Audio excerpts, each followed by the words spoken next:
So given how much material that you kind of engage with and are just able to retain on, for every interview that you're able to do and things like that, what would you say at this point is kind of like your informational diet at this point? Like what kind of, journalists do you find yourself returning to, or what different papers, things like that, to get that wealth of information that you do have? Yeah. Well, right now is a very bad time to ask me that because I'm in the middle of moving.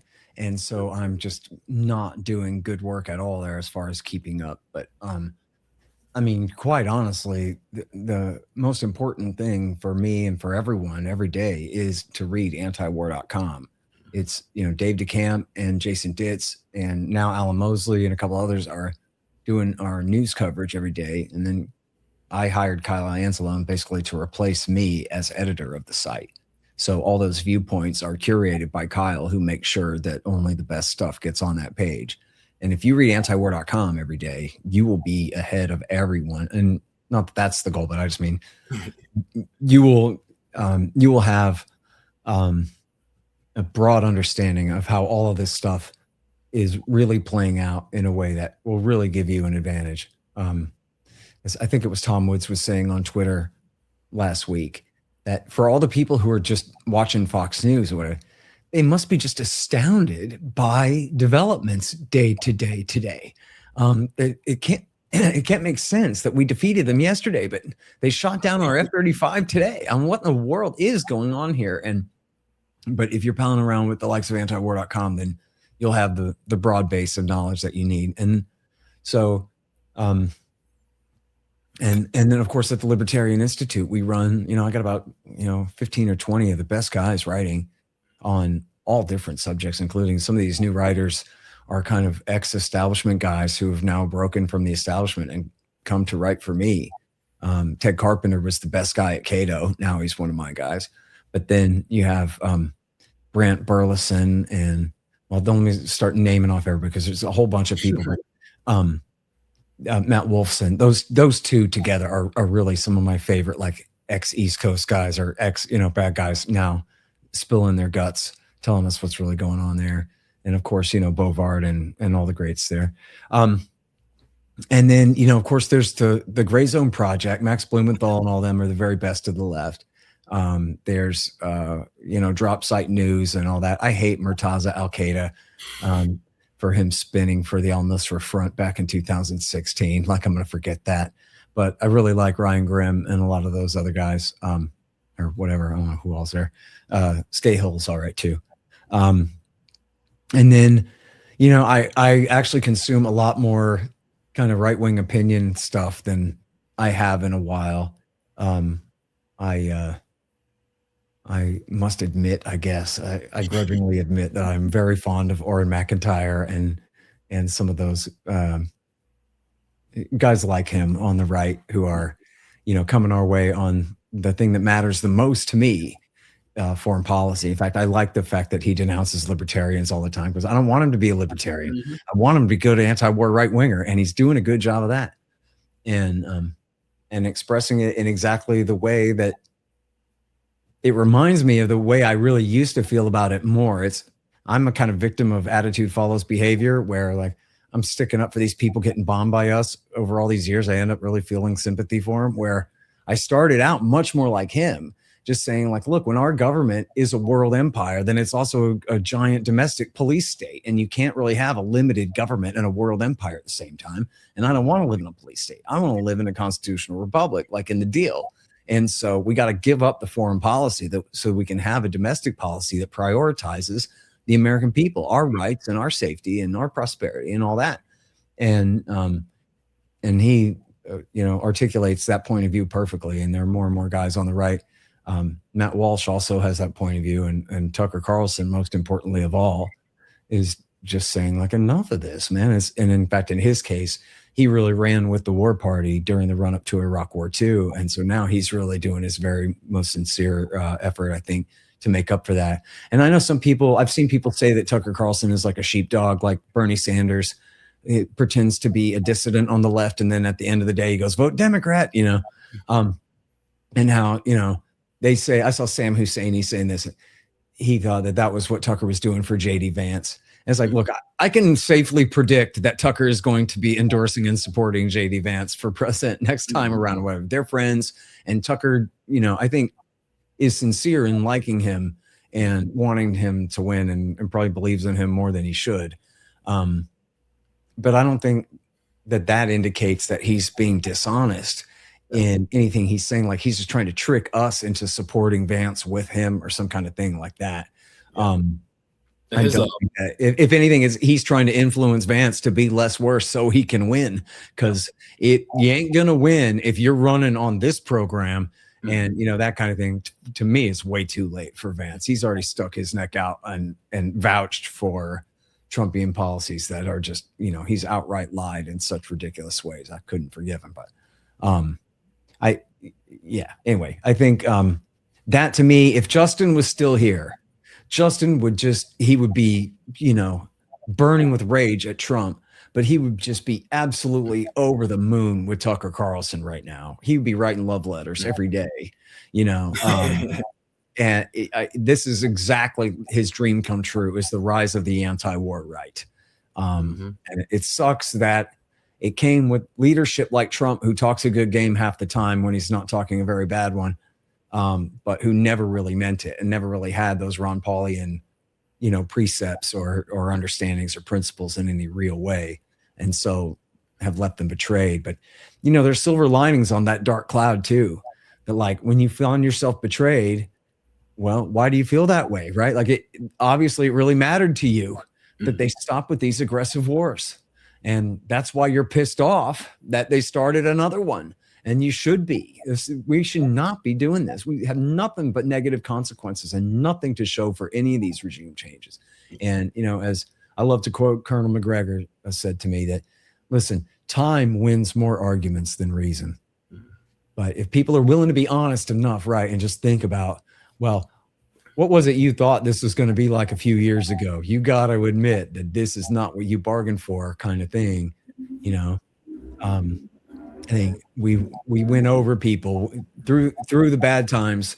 More people understand that clearly this is the center of what's wrong.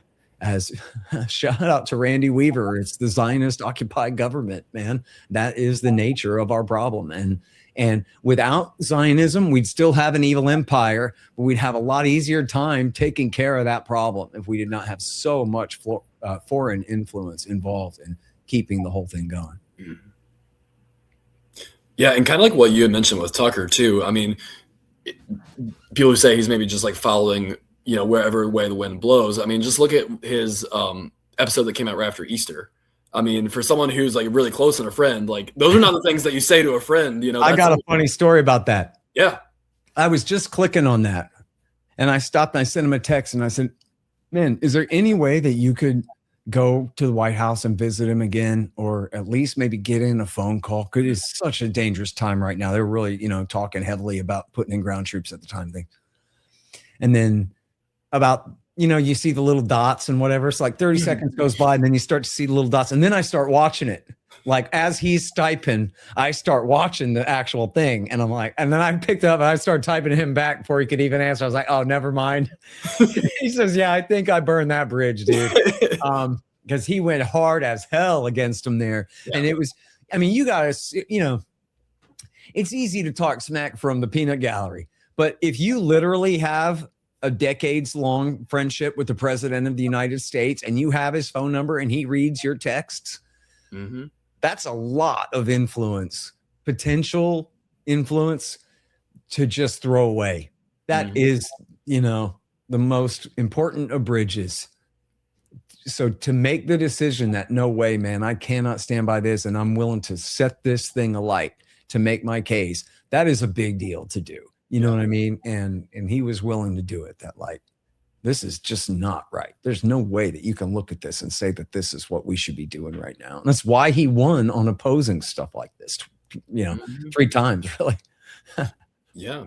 I mean, you could tell it throughout that it was kind of like, even when Trump's calling him names and, making fun of him, calling him kooky or whatever kind of nicknames he's throwing at him. He says, Tucker's kind of saying like, hey, this is a lot bigger than me. This is something that I think is a lot more important. And kind of like you said, trying to, and I know Dave has mentioned it before, I'm part of the problem of just saying like, hey, I still want to keep that friendship. So that way, if I can in some way kind of influence the decision, because of course, the last person to do that was Charlie Kirk, who was, right there to say like, hey, the people who are, supporting Turning Point USA, they do not want this war. Like the unintended consequences of it can be disastrous. And I mean, we've seen it, through the targeting of the Gulf states, even just your average person, they're going to the gas pump and saying, why is it up 30% over, the past few months here, So I think that was, really courageous, that episode. I was on vacation last week and I was watching like, whoa, this is, we're going pretty hard here right now. So yeah, absolutely. And look, it's just so important because he's proving that you do not have to be any kind of hippie to be against this foreign policy. That just ain't right. The conservative foreign policy is to stop doing things you shouldn't be doing now.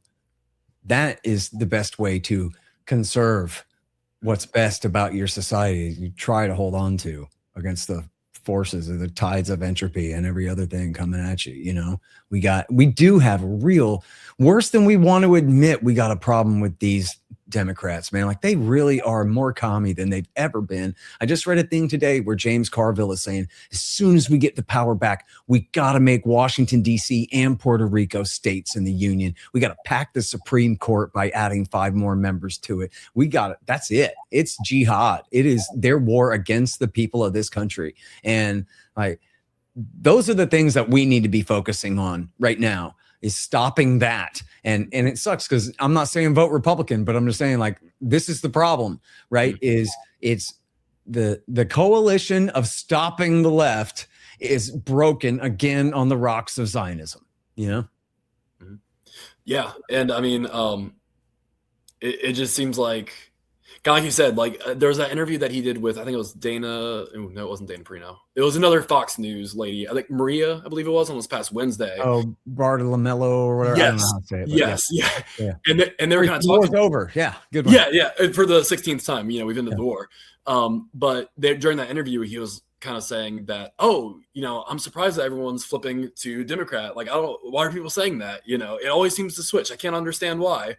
And it's just, I don't know where like the out of touch comes from. If it's like just, I think anyone's supporter, someone who's not a fan, we can all admit massive ego. Is it just the ego talking or what? Look, how you were the president, you would have a best friend who disagreed with you all the time, who you trusted to question your judgment, right? Donald Trump does not have someone like that, and he's not hiring, Yeah. So it's just, he only hears what he wants to hear, and they only tell him what he wants to hear in the first place. And so it just doesn't get very far. You see the way he keeps repeating this thing that says he got 100% approval rating on the CNN poll, or even the way they framed it was among Trump supporters, they still support him. What he heard was 100% of the American people ratify everything that he's doing. We've never been more excited about anything than him launching this war. And he really believes that. Mm-hmm. And those CNN reporters deserve to be savagely beaten for that.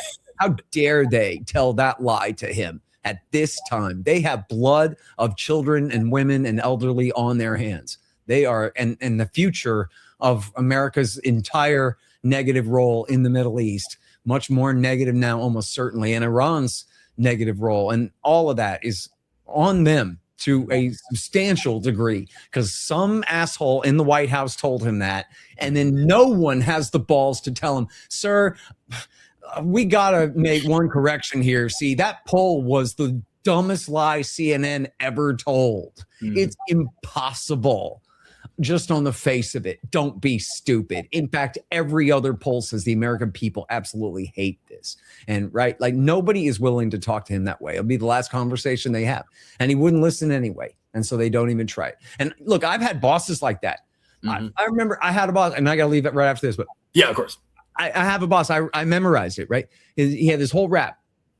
I go, oh no, you did the thing that you shouldn't do. And he goes, listen, a decision is a thing that you make.